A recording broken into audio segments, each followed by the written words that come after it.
Hello. I just wanted to take a few minutes to um, show you a little bit around our e-learning platforms that we have. Um, so I'm going to be sharing some of my screen so that way you can see um, more or less what your student would be seeing when they log in.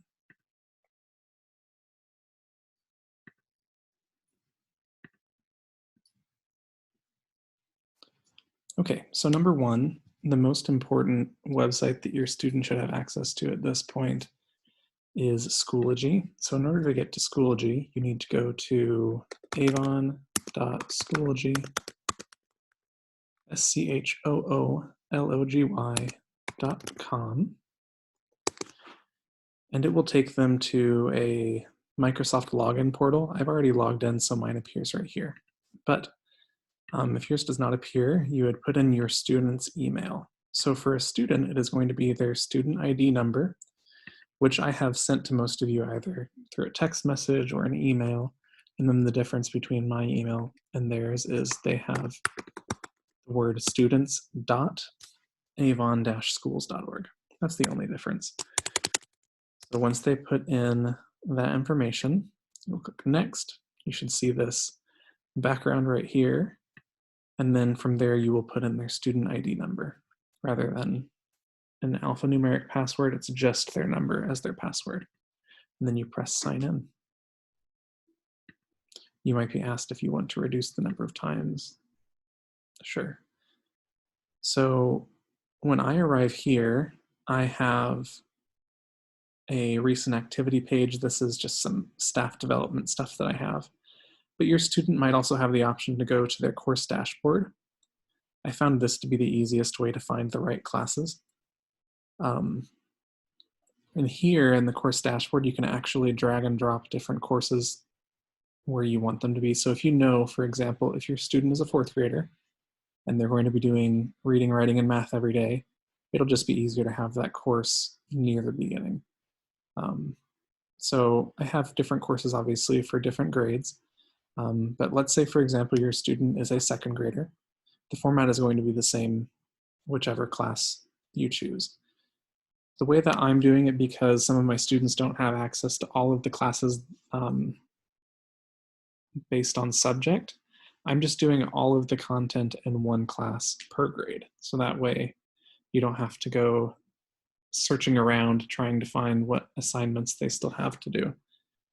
So you would go into that grade, then you will see right here, we're in the materials section. So in the materials section, you're going to see something that says week 1 or week 1 of e-learning. You can open that up and see the different days, the content that we have. So if today is Wednesday, I know that if my second grader is taking this course, they would go to Wednesday and they have 2 different assignments. So I want to give you a little bit of an introduction to these different websites that we're using for right now. I might add different resources at another time, but for now, the external resources that we have are PlayPosit and Math, Prodigy Games. I'm sure your students have already played Prodigy before at home. So PlayPosit, you have 2 ways that you can get there. You can either click down here where it says PlayPosit. When you click there, it is going to take you to an external website, ask you for permission. In order to go to the website, you have to approve it, and there it will take you. Mine looks a little bit different because I am a teacher, but it's a very similar format. Another way that you can do it is to go to playposit.com/login. And that's not posit spelled like you would expect. It's playposit.com/login. And from there, your student's login information should be the same as what you used earlier. So where mine is my email, yours would be your student's email with their student ID first, and then at students.avon-schools.org. Their password should also be their student ID number, the same as the number that you use at the beginning here. So I'm going to go ahead and submit because this is my account. once we get in, you'll actually be able to see some of the different assignments that we're doing. So let's see if I can preview what this will look like. They'll have different assignments, and they, on the student end, will actually show up with a due date. You can still do the assignment after the due date. The due date is more just to help you understand the order that they should be completed.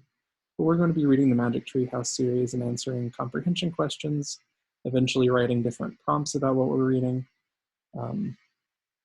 So if I go to preview, it will actually let me see a little bit closer to what the students will see in this.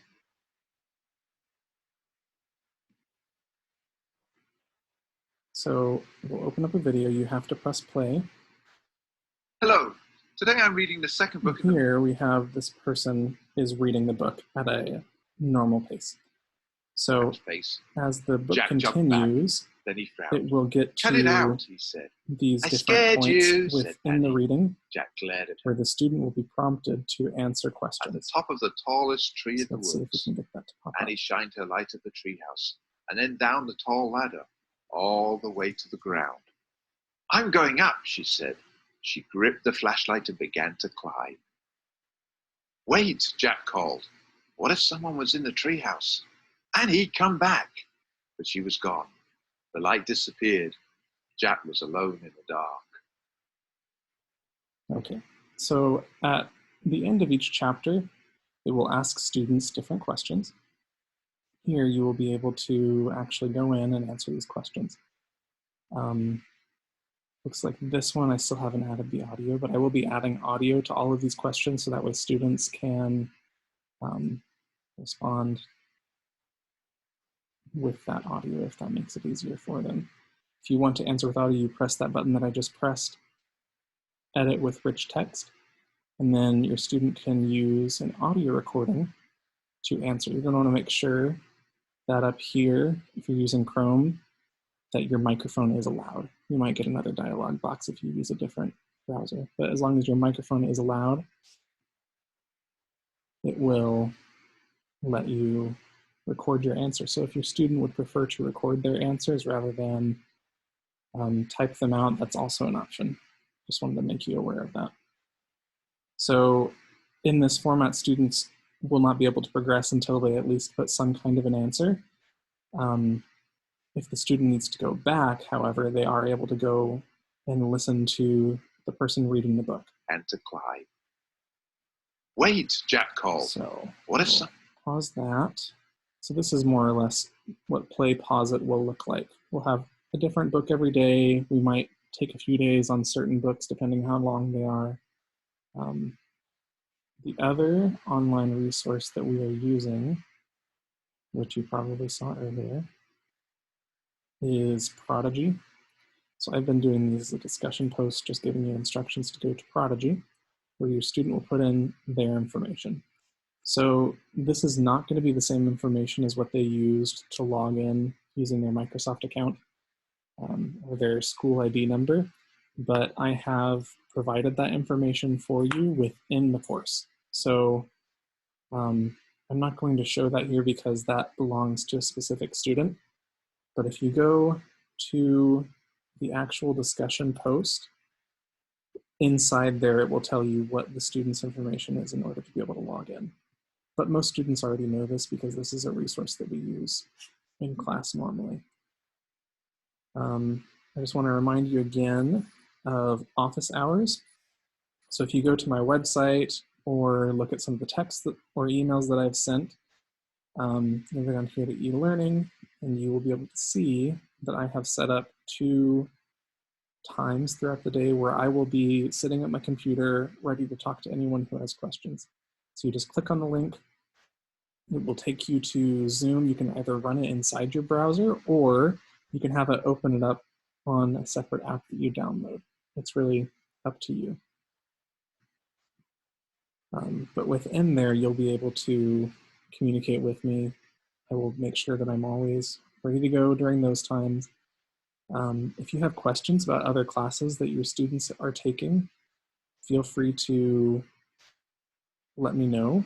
and I can do my best to help you on those assignments. I don't actually have access to the other teacher's assignments, but if your student has the assignment, they can either share their screen or they can just describe it to me and I can share my screen and help them work through whatever problems they're having. Yeah, so if you have any questions, feel free to reach out.